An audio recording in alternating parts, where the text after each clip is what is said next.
মৌলবাদ বলতে আপনাদেরকে বুঝাই নাই, মৌলবাদ বলতে জামাতকে বিএনপি বুঝিয়েছে। হ্যাঁ, জামাত এমন একটা সংগঠন যাকে যা ইচ্ছা তাই ট্যাগ দিয়ে দেওয়া যায়। মৌলবাদ হলেও জামাতকে বলা যায়, ধর্ম বিরোধী হলেও জামাতকে বলা যায়, বাংলাদেশের স্বাধীনতা বিরোধী হলেও জামাতকে বলা যায়। জামাত মনে হচ্ছে যেন বাংলাদেশের সবচাইতে নিকৃষ্ট পাপিষ্ট একটি দলে রূপান্তরিত হয়েছে। যেই আসবে সেই বলবে এই দলটার মধ্যে হচ্ছে খারাপ মানুষ। এরকম করেই বাংলাদেশের বিভাজনের রাজনীতি শুরু হয়েছে। মৌলবাদের সাথে জামাতের সম্পর্ক কি? মৌলবাদের সাথে শিবিরের সম্পর্ক কি? মৌলবাদের সাথে আলেমদের সম্পর্ক কি? মৌলবাদের সাথে তাবলীগের সম্পর্ক কি? মৌলবাদের সাথে ইসলাম প্রিয় মানুষের সম্পর্ক কি? মৌলবাদের সাথে ইমাম, কারি, মুয়াজ্জিন, হাফেজদের, মাদ্রাসা শিক্ষকের সম্পর্ক কি?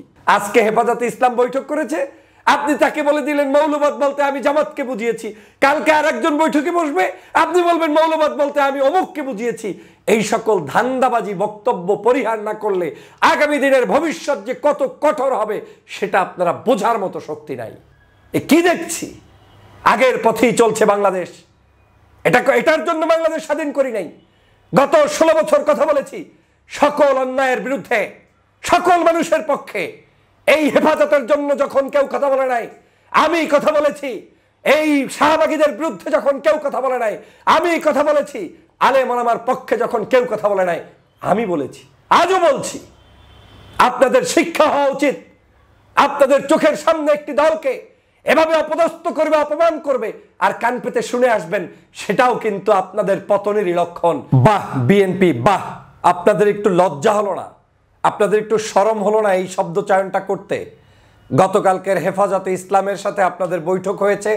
সেই বৈঠকে হেফাজতে ইসলাম দাবি করেছে যে মৌলবাদ শব্দটি বিএনপি যাতে না বলে, মৌলবাদ শব্দটিতে তারা আপত্তি জানিয়েছে।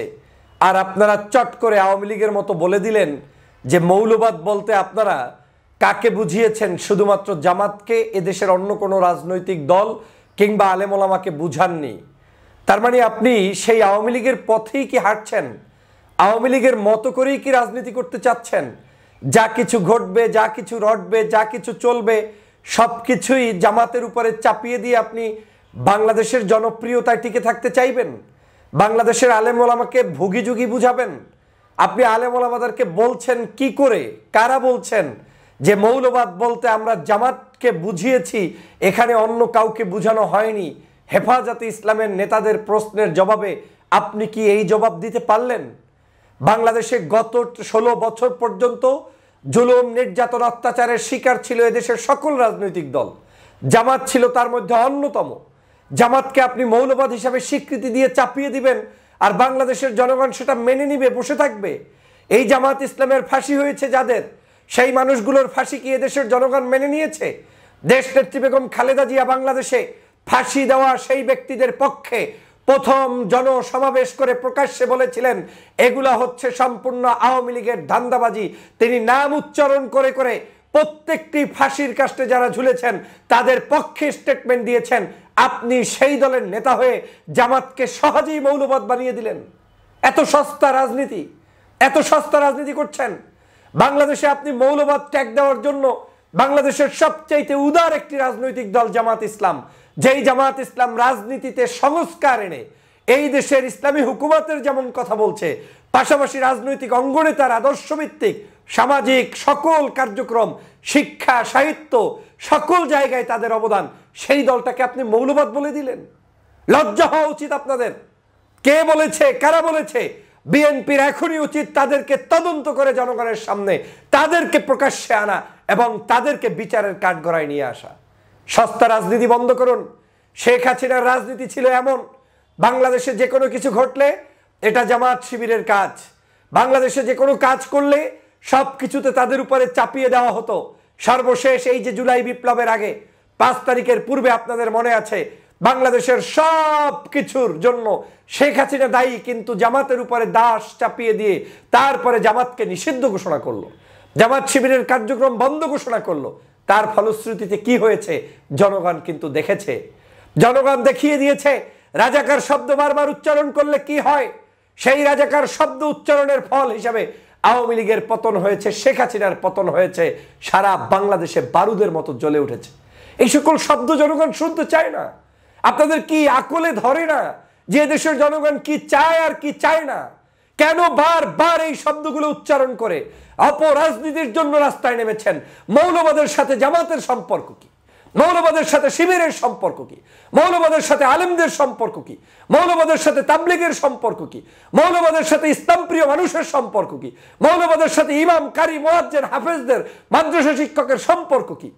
আপনি বলে দিলেন সহজেই মৌলবাদ বলতে আমরা তাদেরকে বুঝিয়েছি। আজকে হেফাজতে ইসলাম বৈঠক করেছে, আপনি তাকে বলে দিলেন মৌলবাদ বলতে আমি জামাতকে বুঝিয়েছি। কালকে আরেকজন বৈঠকে বসবে, আপনি বলবেন মৌলবাদ বলতে আমি অমুককে বুঝিয়েছি। এই সকল ধান্দাবাজি বক্তব্য পরিহার না করলে আগামী দিনের ভবিষ্যৎ যে কত কঠোর হবে সেটা আপনারা বোঝার মতো শক্তি নাই, কিচ্ছু বুঝতেছেন না। বাংলাদেশের রাজনৈতিক পরিবর্তনের জন্য এদেশের মানুষ বিশ্বাস করে যারা সবচেয়ে বেশি নির্যাতিত, নিপীড়িত তাদের পক্ষে মানুষ। একটা পোল দিয়ে দেখেন, একটা রিপোর্ট দিয়ে দেখেন, জনগণের ম্যান্ডেট কোন দিকে যাচ্ছে একটু নিজেরা নিজেদের দিকে তাকিয়ে দেখেন। শুধু সস্তা রাজনীতি করে সহজেই মুক্তি পাবেন সে আশা গুরেবালি, আলেমদের মধ্যে বিভাজন সৃষ্টি করার রাজনীতি সে আশা গুরেবালি। আর আমাদের আলেমদেরও লজ্জা থাকা উচিত। আজকের যেই সকল মানুষরা আপনার চোখের সামনে বলবে যে আলেমদের সামনে যে জামাত মৌলবাদ কিংবা অমুকে যুদ্ধাপরাধী, সাথে সাথে আপনাদের মুখ থেকে তাদের গালের উপরে চট্টপাঘাত করার কথা, যে বলুক তাকে বলার কথা। এ ধরনের সস্তা রাজনীতি পেয়েছেন কোথায়? কোন সাহসে পেয়েছেন যাকে তাকে যেখানে সেখানে আপনি জামাত বানিয়ে দিবেন? আমি আলেমদের কাছে প্রশ্ন রাখতে চাই, যদি জামাতকে মৌলবাদ বানিয়েই থাকে তাহলে আপনি কি জামাতকে মৌলবাদ স্বীকার করেই কারো ছায়ার নিচে গিয়ে রাজনীতি করবেন, নাকি আপনি বাংলাদেশের মানুষের মজলুমের পক্ষে থাকবেন? নিজেকে প্রশ্ন করুন। এই বাংলাদেশে গত 16 বছর বিভিন্ন চাটুয়া বাহিনীর কারণে আওয়ামী লীগের অবনত হয়ে আওয়ামী লীগের কাছে জুলুম নির্যাতনের শিকার হয়েও আলেমদেরকে অপদস্থ হতে হয়েছে, অপমান হতে হয়েছে। একই উপায়ে আলেমদেরকে যদি আজকের কেউ এরকম কটূক্তি করে কথা বলে আর যদি আপনি তাদের সামনে কুর্নিশ করেন তাহলে আগামী দিনেও আলেমদের কোনো অস্তিত্বই বাংলাদেশে থাকবে না। আমি বলে দিলাম থাকবে না, আমার কিচ্ছু যাইবে আসবে না। কিন্তু এই বাংলাদেশের ভবিষ্যৎ যে অন্ধকার হবে তাতে কোনো সন্দেহ নেই। যেই নেতা, যেই ব্যক্তি এখনো যুদ্ধাপরাধীর ট্যাগ লাগিয়ে বসে থাকবে, যেই নেতা, যেই ব্যক্তি এখনো দলগুলোকে, জামাত শিবিরকে কিংবা ইসলাম প্রিয় কোনো ব্যক্তিকে ট্যাগ লাগানোর চেষ্টা করবে, যেই নেতা, যেই ব্যক্তি এখনো আলেম ওলামাকে রাজনীতির বাহিরে রাখার চেষ্টা করবে, তাদেরকে শুধু মসজিদে কিংবা ইমামতিতে কিংবা মিলাদ শরীফের মধ্যে রাখতে চেষ্টা করবে, আর যাই হোক তারা আপনার বন্ধু না, মাথায় রাখবেন। এই একই কাজ আওয়ামী লীগ চেয়েছে। আওয়ামী লীগ চেয়েছে 570টি মসজিদ বানিয়ে আলেমদেরকে মসজিদের মধ্যে বন্দী রাখতে, খুতবার মধ্যে সীমাবদ্ধ রাখতে, আলেমদেরকে সেখানে আরাম আয়েশে রাখতে চেয়েছে। শেখ হাসিনা যা করেছে আপনি আমি তো এখন পর্যন্ত সেটাও করেন নাই। তিনি মসজিদ বানিয়ে ওই প্ল্যান করে এগিয়েছিলেন, কিন্তু এর মানে এই নয় যে ইসলামের বিশাল খেদমত করেছেন। অতএব আজকেও যারা আলেমদেরকে বন্দী করে রাখতে চায় তারা সোনার দেয়ালে তাদেরকে রাখতে পছন্দ করে, কিন্তু যদি কোনো আলেম একটু ফুস করে ওঠে, রাজনীতির কথা বলে, তখন তাকে আজকের মৌলবাদ বলা হয়, তখন তাকে বলা হয় আলেম কেন প্রচারণা করবে। কালকে দেখলেন পাপিয়া এবং কি বলে হারুন চাঁপাইনবাবগঞ্জে বক্তব্য দিতে গিয়ে বলেছে যে আলেম ইমামতি করবে, যে আলেম মুয়াজ্জিনি করবে, যে আলেম মাহফিল করবে তাদের নাকি ভোট চাওয়ার অধিকার নাই, তারা নাকি রাজনীতিতে ভোট চাইতে পারবে না।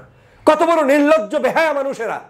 বাংলাদেশের একজন মুদির দোকানদার, একজন চায়ের দোকানদার, একজন রিক্সাওয়ালা, ভ্যানওয়ালা, বাংলাদেশের একজন মানে কি বলে রাস্তার সাধারণ নাগরিক, তিনি রাজনীতি নিয়ে কথা বলতে পারে, শুধু আলেম কিংবা ইসলাম প্রিয় নাগরিক কথা বলতে পারে না।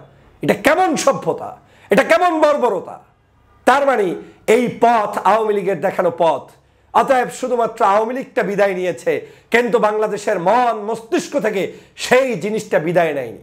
শহীদ রাষ্ট্রপতি জিয়া রহমানের উদারতা হচ্ছে এই, বাংলাদেশের যে কোনো মানুষ রাজনীতি করবে, সে আমার চরম বিরোধিতা করা সত্ত্বেও তিনি যদি গণতন্ত্রের জন্য লড়াই করে, ধর্মের জন্য লড়াই করে, দেশের স্বাধীনতার জন্য লড়াই করে, তার বিরুদ্ধে আপনি তো বক্তব্য দিবেন না, তাকে তো আপনি স্নেহ করবেন, ভালোবাসবেন। কোথায় যাচ্ছে সেই দল? আজকের সেই দলের পক্ষ থেকে সস্তা জবাব দিয়ে দেওয়া হচ্ছে। এটা আমি বলছি না, ইত্তেফাকের রিপোর্ট। বিএনপিকে গতকালকের হেফাজতে ইসলাম গিয়ে বলেছে যে বাংলাদেশের মৌলবাদ শব্দটি পরিহার করতে হবে, আরো অনেক দাবি দিয়েছে। সে দাবিগুলো ভিন্ন হিসাব, কিন্তু সেই দাবিগুলোর মধ্যে ওনারা বলছে মৌলবাদ বলতে আপনাদেরকে বুঝাই নাই, মৌলবাদ বলতে জামাতকে বিএনপি বুঝিয়েছে। হ্যাঁ, জামাত এমন একটা সংগঠন যাকে যা ইচ্ছা তাই ট্যাগ দিয়ে দেওয়া যায়। মৌলবাদ হলেও জামাতকে বলা যায়, ধর্ম বিরোধী হলেও জামাতকে বলা যায়, বাংলাদেশের স্বাধীনতা বিরোধী হলেও জামাতকে বলা যায়। জামাত মনে হচ্ছে যেন বাংলাদেশের সবচাইতে নিকৃষ্ট পাপিষ্ট একটি দলে রূপান্তরিত হয়েছে। যেই আসবে সেই বলবে এই দলটার মধ্যে হচ্ছে খারাপ মানুষ।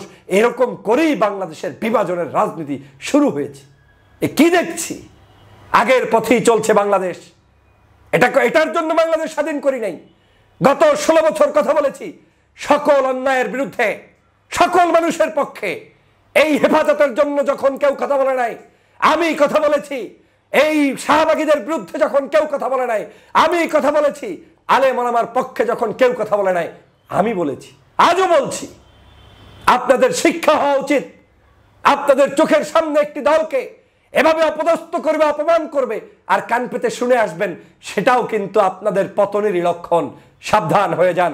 বাংলাদেশের কোন আলেম ওলামা পীর মাশায়েখদের মধ্যে অনৈক্য থাকলে আগামীর ইসলামিক বাংলাদেশ স্বপ্ন দেখা অসম্ভব। অতএব প্রিয় সহযোদ্ধা ভাইরা, বিএনপির এই আচরণকে আমি কোনোভাবে মেনে নিতে পারি না। গতকালকের যে আচরণ দেখিয়েছে এই আচরণ হচ্ছে ফ্যাসিস্ট শেখ হাসিনার আচরণ। তাদের জাতির সামনে প্রকাশ্যে ক্ষমা চাওয়া উচিত।